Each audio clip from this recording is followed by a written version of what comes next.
러시아와 체첸의 전쟁에서 고아가 된 체첸 소년. 자신을 구해주고 집으로 데려와 길러준 러시아 장교인 의붓 아버지를 돈 때문에 배은망덕하게 죽였다는 혐의로 재판을 받습니다.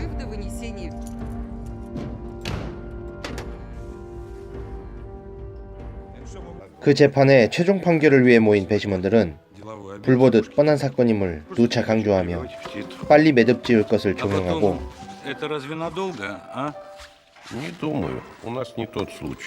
이들의 태도는 이미 소년에게 유죄가 평결된 것과 다름없음을 보여줍니다. Питание хорошее. Ну, я один раз только в жизни вот такие видел. 결과는 볼 것도 없이 만장일치. 모두가 자리에 앉자마자 거수투표로 결론을 내려는 찰나 물리학자인 한 배심원은 눈치 없이 지나친 신중함을 보입니다. Мы сейчас за что голосовали? Мы голосовали за то, что этот вонючий чеченский ублюдок виновен. Против обвинения. 모든 배심원이 어처구니 없어함에도 물리학자는 더 나아가 한 가지 제안을 펼칩니다. Только я прошу, чтобы голосование было тайным. 그러나 놀랍게도 무죄표가 한 표 더 늘면서 체첸 소년의 유죄냐 무죄냐의 판결은 서서히 치열한 논쟁으로 이어갑니다.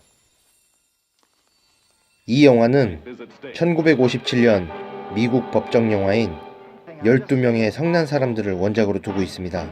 원작 영화에서도 외국계 소년의 친족 살인을 소재로 다루었고 12명의 배심원들이 좁은 한 공간에서 유무죄를 두고 치열한 논쟁을 펼치며 이야기를 전개해 나갑니다. 그러나 러시아 영화 12명의 배심원은 이야기를 풀어내는 방식과 연출이 너무나도 뛰어난 나머지 수많은 비평가들이 이 영화는 완전히 다른 영화라고 감탄할 정도로 빼어난 작품성을 자랑합니다. 1994년 위선의 태양으로 러시아 최초 아카데미 시상식에서 외국어 영화상을 수상한 니키타 미하일코프 감독의 작품으로 이 영화의 진정한 묘미는 러시아로 묘사되는 12명의 배심원들이 체첸 소년의 살인사건이라는 본인들의 삶에 전혀 상관없는 사건을 통해 자신들의 삶을 돌아보면서 체첸 소년에 대한 편결을 점차 무죄로 옮겨가는 과정이 있습니다. 그리고 그 과정을 통해 감독은 러시아의 진정한 가치는 무엇인가를 말하기 위해 세 가지 시선을 아주 날카롭게 던지고 있습니다. 소비에트 연합이 붕괴되면서 정치 및 경제 모든 부분에서 혼란을 겪게 되는 수많은 공화국들과 소수민족들은 살아남기 위해 자신들만의 방법을 모색하게 됩니다. 그 방법으로는 모체가 되던 러시아를 더욱더 의지하는 방법이 있었고 반대로 더 이상 간섭받지 않겠다며 독립을 외치는 길이 있었습니다.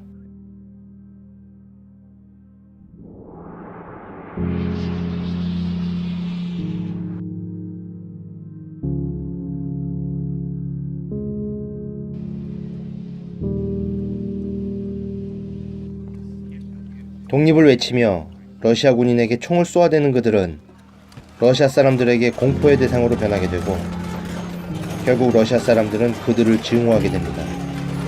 문제는 적이라고 간주되는 그들과 함께 이웃으로서 동료로서 살아가야 한다는 것이지요. 이 영화에서 살해 혐의를 받고 있는 체첸 소년은 러시아 땅에 살고 있는 그런 소수민족을 의미하고 있습니다. 그런데 영화 12명의 배심원은 그런 캐캐먹은 체첸과 러시아의 사태에 집중한 것이 아니라 러시아인이 가지고 있는 그 증오만을 순수하게 꺼내듭니다.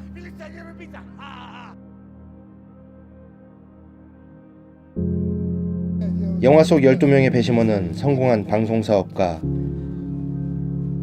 카프카스 소수민족 출신 외과의사, 유대계 러시아 노인, 삼류 연극 배우, 공동묘지 관리소장, 국수주의 택시기사, 퇴역군인, 은퇴한 철도기술자, 물리학자 등 러시아 일상 속 흔하게 접할 수 있는 이웃들이기도 합니다.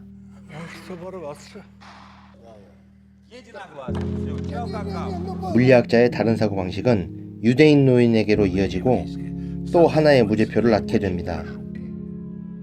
그러나 무죄표가 하나둘씩 이어질수록 소년의 유죄를 주장하는 배심원들은 소수민족을 향한 그 미움을 강력하게 꺼내놓습니다. 그러고는 그 미움을 다시 감추고 자비로운 척하기 위해 아름다운 말과 함께 소년은 무죄라고 판결합니다. 영화는 이 순간 이런 자비는 나쁘다고 러시아 국민성을 아주 세게 꼬집습니다. 공동묘지 관리소장인 배심원은 체육관에 깨진 채 40년간 방치된 유리창과 아무도 책임지지 않는 부실 가스관 공사를 두고 지금의 러시아를 신랄하게, 아주 신랄하게 비판합니다.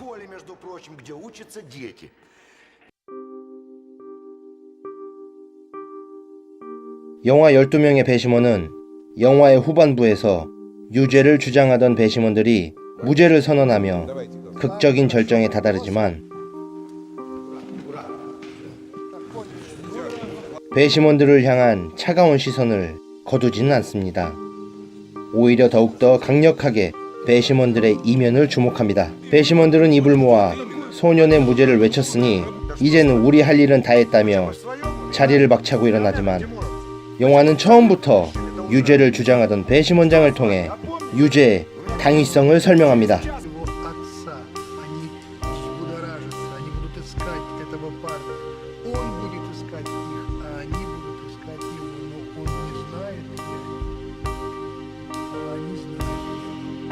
소년이 더 오래 살 수 있는 방법은 유죄 판결이라며 모두의 무죄 판결을 일축합니다.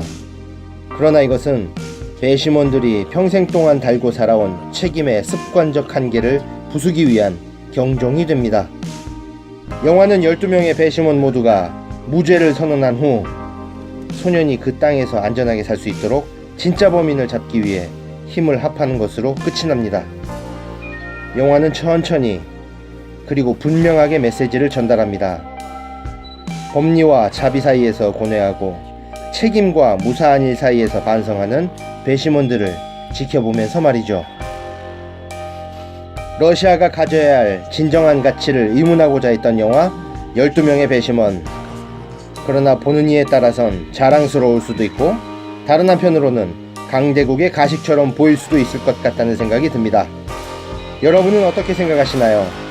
배심원의 판결에 동감하셨다면 구독 버튼을 꼭 눌러주세요. 감사합니다.